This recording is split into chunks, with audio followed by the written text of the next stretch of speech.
सत्संगत जी, सुनील और आशा की शादी को 15 साल हो चुके थे। दोनों हर रविवार को सत्संग में जाते और सेवा करते थे, लेकिन अचानक सुनील बीमार पड़ गया। डॉक्टरों ने कहा कि उसे महीनों तक आराम करना होगा। आशा ने हिम्मत नहीं हारी। उसने नौकरी के साथ साथ सत्संग में सेवा भी जारी रखी। सुनील कहता, तुम इतना सब कुछ कैसे कर पाती हो? आशा मुस्कुराकर कहती, निरंकार से शक्ति मिलती है और सेवा से मन को शांति। सत्संगत जी, धीरे धीरे सुनील ठीक होने लगा। जब वह फिर से सत्संग में गया तो संत ने कहा, यह देखो, सेवा और प्रेम की शक्ति ने इसे फिर से खड़ा कर दिया। उस दिन सुनील ने समझा कि सच्चा प्यार सिर्फ सुख में नहीं बल्कि कठिन समय में भी साथ निभाने का नाम है। सत्संगत जी, प्रेम और मानवता, ये दो शब्द भले ही अलग लगते हों, लेकिन इनका सार एक ही है, निस्वार्थ भावना और अपनापन। प्रेम केवल किसी एक व्यक्ति या रिश्ते तक सीमित नहीं होता, बल्कि जब यह अपने दायरे से बाहर निकलकर समस्त जीवों और समाज के प्रति करुणा बन जाता है तो वही मानवता होता है। प्रेम जहाँ दिलों को जोड़ता है, वहीं मानवता उन जुड़ावों को एक नई ऊंचाई तक ले जाती है। अगर प्रेम किसी एक को खुश करने की चाह है तो मानवता हर दिल में खुशी देखने की कोशिश है। जब हम प्रेम को स्वार्थ से परे ले जाकर हर व्यक्ति के लिए महसूस करने लगते हैं, तब हम सच्चे अर्थों में मानवता को जीने लगते हैं। सत्संगत जी, मानवता एक ऐसा वृक्ष है जिसकी जड़ें करुणा में और शाखाएं प्रेम में फैली होती है। जब हम प्रेम करते हैं तो वह केवल एक भावना होती है, लेकिन जब वही प्रेम हर इंसान के लिए समान हो जाता है तो वह मानवता बन जाता है। प्रेम से दिल जुड़ते हैं पर मानवता से समाज बनता है। अगर प्रेम नदी है तो मानवता एक सागर है जिसमें हर बूंद का महत्व है। एक इंसान के प्रति प्रेम और मानवता दोनों का होना उसे सच्चे अर्थों में इंसान बनाता है। एक छोटे से गांव में रवि नाम का एक युवक रहता था।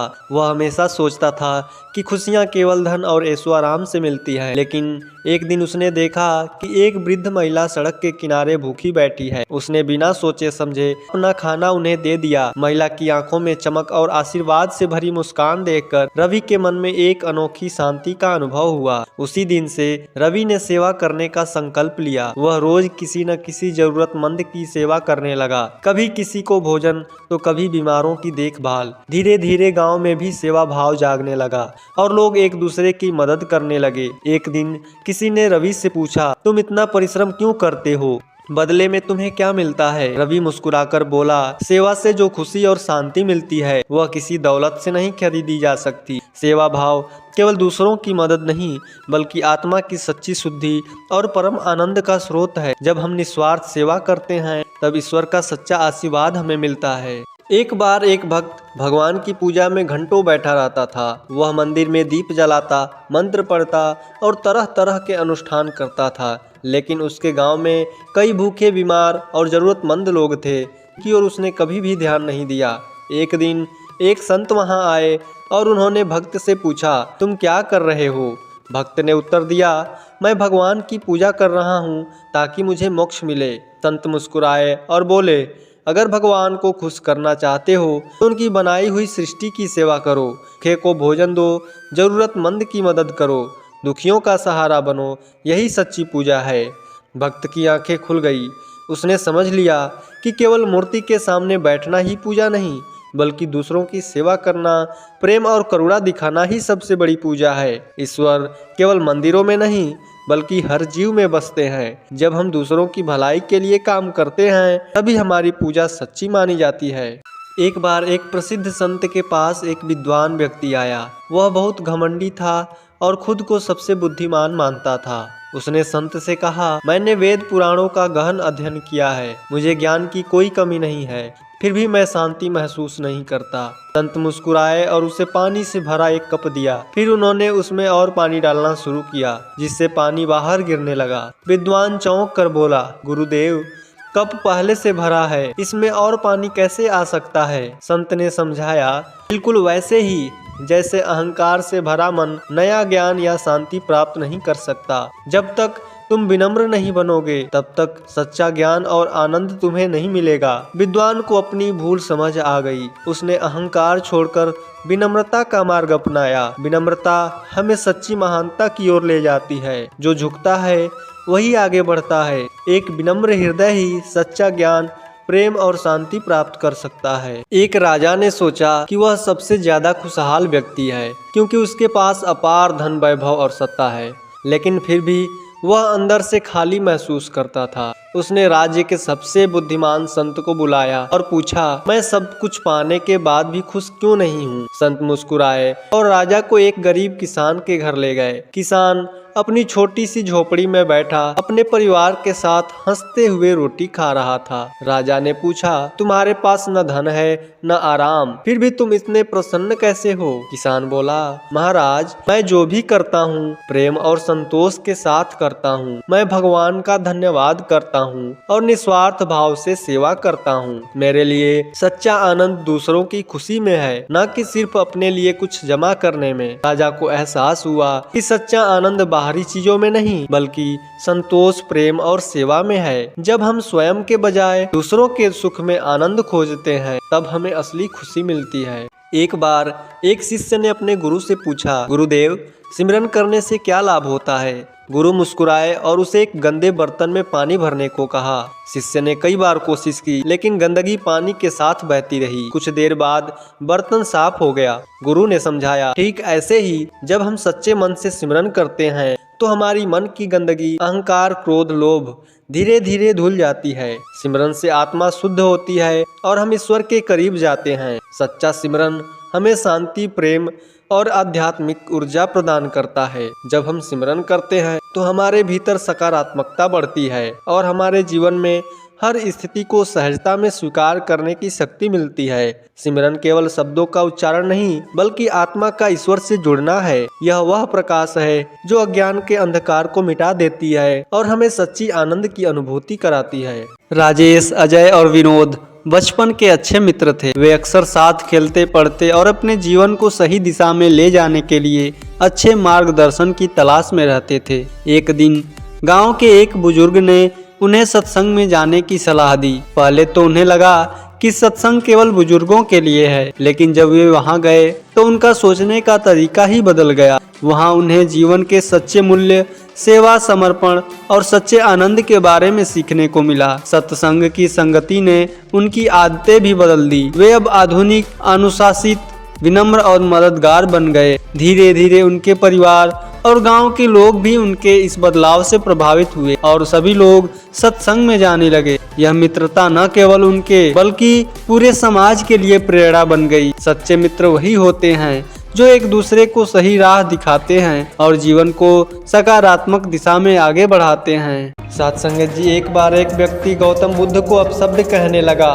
बुद्ध शांत रहे और बोले, अगर कोई तुम्हें एक उपहार दे और तुम उसे ना लो तो वह उपहार किसका रहेगा? उस व्यक्ति ने कहा, जो देने वाला है उसी का रहेगा। बुद्ध मुस्कुराए और बोले, मैं तुम्हारे क्रोध को स्वीकार नहीं करता, इसलिए यह तुम्हारे पास ही रहेगा। को अपनी गलती का एहसास हुआ और उसने बुद्ध से क्षमा मांगी।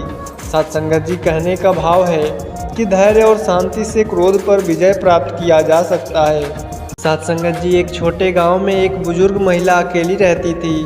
उसे दूर से कुएं में से पानी लाना पड़ता था जो उसके लिए बहुत कठिन था। एक सेवक ने यह देखा और सुबह चुपचाप उसके लिए पानी भरने लगा। जब महिला को यह बात पता चली तो वह कृतज्ञता से भर गई। सेवक ने मुस्कुराते हुए कहा, यह मेरा नहीं, निरंकार का आशीर्वाद है। सेवा ही सच्ची भक्ति है। यह देखकर गांव के अन्य लोग भी जरूरतमंदों की मदद करने लगे, जिससे पूरा गांव प्रेम और एकता से भर गया।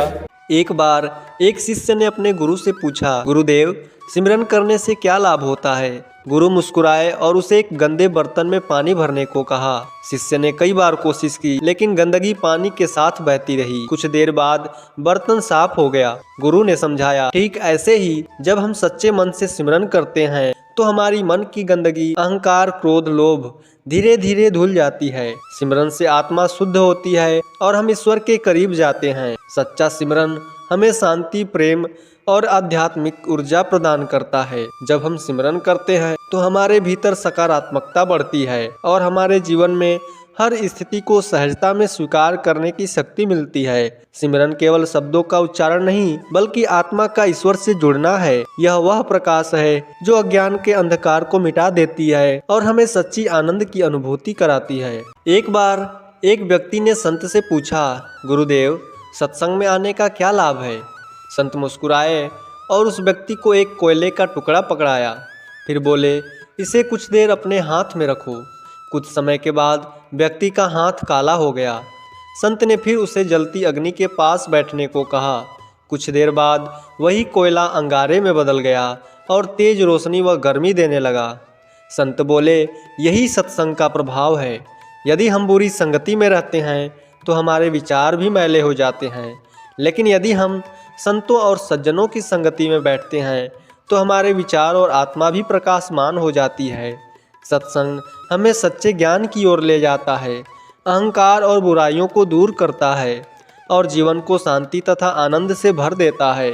सच्चा सत्संग वह है जहाँ हमें प्रेम, करुणा और ईश्वर का ज्ञान प्राप्त हो। एक बार एक मंदिर में बहुत बड़ा भंडारा हुआ। लोग भोजन बांट रहे थे, लेकिन एक सेठ बड़ी शान से केवल आदेश दे रहा था। वह सोचता था कि यही सेवा है। तभी एक वृद्ध संत वहां आए और बोले, सेवा केवल देने का नाम नहीं, बल्कि निस्वार्थ भाव से करने का नाम है। इसके बाद उन्होंने सेठ से कहा, चलो आज हम असली सेवा करेंगे। संत उसे एक गरीब बस्ती में ले गए जहाँ भूखे बच्चे बैठे थे। सेठ ने खुद अपने हाथों से प्रेम से उन्हें भोजन परोसा। बच्चों की मुस्कान देखकर सेठ का हृदय भर आया। उस दिन से उसने समझा कि सच्ची सेवा दिखावे के लिए नहीं, बल्कि प्रेम, करुणा और निस्वार्थ भाव से की जाती है। सेवा का असली अर्थ दूसरों की भलाई में अपनी खुशी खोजना है। सत्संगत जी मोहनलाल एक अमीर किसान था, लेकिन उसमें बहुत अहंकार था। वह सोचता था कि उसकी मेहनत से ही फसल लहलहाती है। एक दिन सत्संग में गुरु ने कहा, सब कुछ निरंकार की कृपा से ही संभव है। मोहनलाल को यह बात पसंद नहीं आई। उसने मन ही मन सोचा, मेहनत तो मैं करता हूँ, फिर इसमें निरंकार की क्या कृपा। कुछ महीनों के बाद बारिश न होने के कारण उसकी पूरी फसल सूख गई। अब वह निराश हो गया। तब उसे संत की बात याद आई। उसने सच्चे मन से प्रार्थना की और सिमरन में लग गया। कुछ ही दिनों में बारिश हुई और उसकी फसल बच गई और फसल फिर से लहलहाने लगी। उस दिन उसने समझा कि मेहनत जरूरी है, लेकिन बिना परमात्मा की कृपा के कुछ भी संभव नहीं है। सत्संगत जी, नीतू एक कॉलेज की छात्रा थी जो जीवन की परेशानियों से घबराई हुई थी। परीक्षा का दबाव, परिवार की चिंताएं सब उसे कमजोर बना रहे थे। एक दिन उसकी दोस्त उसे सत्संग में ले गई। वहां संतों ने कहा, जब भी कोई परेशानी हो निरंकार को एक चिट्ठी लिख दो। नीतू ने घर आकर एक चिट्ठी लिखी, हे निरंकार, मैं बहुत कमजोर महसूस कर रही हूँ, मुझे सही राह दिखाओ। वह रोज उस चिट्ठी को पढ़ती और सिमरन करती। कुछ ही हफ्तों में उसका डर समाप्त होने लगा। वह आत्मविश्वास से भर गई और अपनी परीक्षाओं में अच्छे अंक लाने लगी। एक दिन उसने अपनी चिट्ठी को खोला और हंसते हुए कहा, अब जवाब मिल गया, निरंकार पर विश्वास रखो, सब कुछ अच्छा होगा। सत्संगत जी, रवि और सुरेश बचपन के दोस्त थे, लेकिन किसी गलतफहमी के कारण उनकी दोस्ती टूट गई। दोनों एक ही सत्संग में आते थे, लेकिन एक दूसरे से बात तक नहीं करते थे। एक दिन संत ने प्रवचन में कहा, माफी मांगना और माफ करना दोनों बड़े दिल वालों का काम है।